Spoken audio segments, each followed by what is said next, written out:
गया परमेश्वर के पास, उसने पुकारा परमेश्वर को और में परमेश्वर ने अकाल हटा दिया। हो सकता है आपके घर में कोई अकाल पड़ा हो, बिजनेस नहीं चल रहा, दुकान नहीं चल रही, चंगाई नहीं चल रही है, अकाल पर अकाल, अकाल घटी पर घटी, समस्या पर समस्या। लेकिन आज मैं फिर उन लोगों को बोल रहा हूं कि प्रभु यीशु मसीह ने कहा कि मैं तुम्हें अनाथ नहीं छोड़ूंगा। यूहन्ना की किताब में जब हम पढ़ते हैं एक जगह पर बाइबल में लिखा 14 के 16 में, मैं तुम्हें अनाथ नहीं छोड़ूंगा। यूहन्ना 14 का 16, जॉन इंग्लिश में जॉन 14 चैप्टर उसका 16 लिखा, और मैं पिता से विनती करूंगा और मैं तुम्हें एक सहायक देगा। सारे बोलो हालेलुया। हालेलुया। यीशु कह रहे हैं कि आज मैं तुम्हारे लिए एक प्रार्थना करूंगा और तुम्हारे लिए परमेश्वर एक मदद स्वर्ग से भेजेगा। मैं कह रहा हूं कि मैं आज तुम्हारे लिए ऐसी प्रार्थना करूंगा कि स्वर्ग से स्वर्गदूत उतरेंगे तुम्हारी हेल्प के लिए। आज आप कमजोर है, हेल्प आएगी। चर्च, आपका बिजनेस नहीं चल रहा, हेल्प आएगी। आपका घर नहीं बन रहा, हेल्प आएगी। मेरी प्रेयर से आपकी हेल्प बनेगी यीशु मसीह के नाम में। मैं कह रहा हूं आप जहां कमजोर हैं आप तकड़े होंगे। कह रहा है जो काम नहीं चल रहा, जो चंगा नहीं हो रहा, जो बीमार है, मेरी प्रार्थना से आपके लिए स्वर्ग खुलेगा यीशु के नाम में। जिन लोगों ने कह दिया आपके लिए डोर बंद है, के लिए भविष्यवाणी कर रहा हूं, आपके लिए डोर बंद नहीं होगा, आज से आपके लिए डोर खुले रहेंगे यीशु मसीह। आमीन। आज रात से परमेश्वर ने आपके लिए डोर खोल दिया है, लेकिन आपको विश्वास करना है। पवित्र आत्मा ने कहा कि कह रहा है जो लोग पवित्र आत्मा को पुकारेंगे। जब यीशु मसीह बादलों पर जा रहा था तो उसने अपने चेलों को कहा, कहता है अब तुम शारीरिक नहीं रहना, आत्मिक बनना।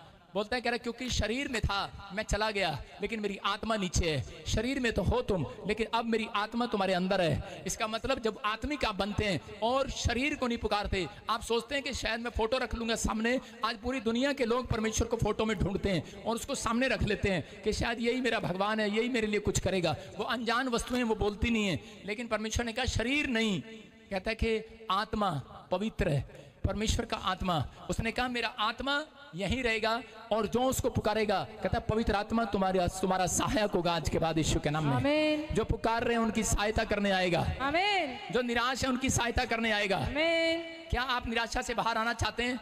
जोर से बोलो पवित्र आत्मा आ, पवित्र आत्मा आ। 3 बार, 3 बार पवित्र आत्मा आ, 3 बार पवित्र आत्मा आ, 3 बार पवित्र आत्मा आ। एक बार और। आपने पुकारा पवित्र आत्मा, लेकिन जैसे अपनी माँ को पुकारते हैं वैसे आए पुकारें, जैसे अपने बाप को पुकारते हैं वैसे पुकारें, जैसे अपने बच्चे को पुकारते हैं वैसे मत पुकारें।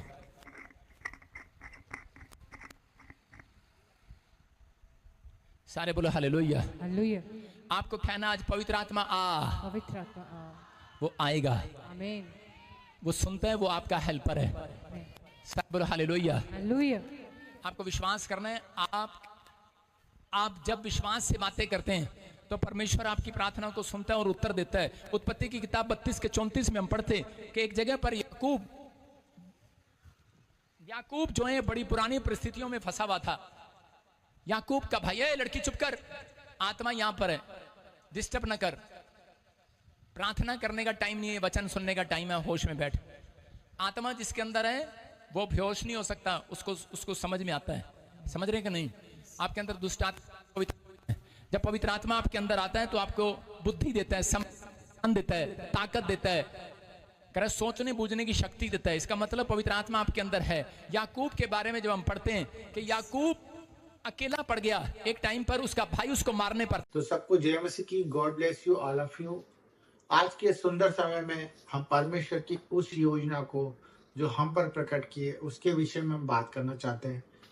तो सबसे पहले हम ये बात करना चाहते हैं कि जो लोग परमेश्वर के जीवन में आ जाते हैं उनके जीवन में परेशानियां और रुकावटें और बंधनें क्यों सबसे ज्यादा उनको नजर आने लग जाती है, और वो क्यों इस समस्याओं में ही उलझे रहते हैं जबकि परमेश्वर उनके सामने खड़ा रहता है।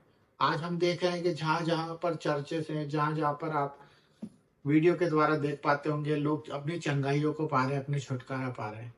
और मैं ये भी चाहता हूँ कि हम सब परमेश्वर को करीब से जाने, हम परमेश्वर के उस वचन को जाने जो परमेश्वर ने हमसे हमारी आत्मा में रखा है, हमारे हृदय के अंदर उसने वो बीज डाला है।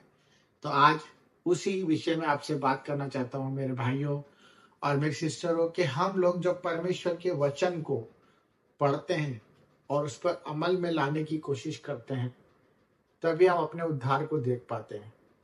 मैं आज देख पा रहा हूँ कि बहुत सारे लोग हैं जो अपनी चंगाइयों को रिसीव नहीं कर पा रहे, जो अपने छुटकारे को नहीं रिसीव कर पा रहे। वो हम में से ही है, परंतु वो कोई ऐसे लोग नहीं है जो परमेश्वर को प्यार नहीं करते, परंतु उनका प्यार और उनकी परमेश्वर की तरफ निवेदन प्रार्थना पूरी क्यों नहीं हो रही है।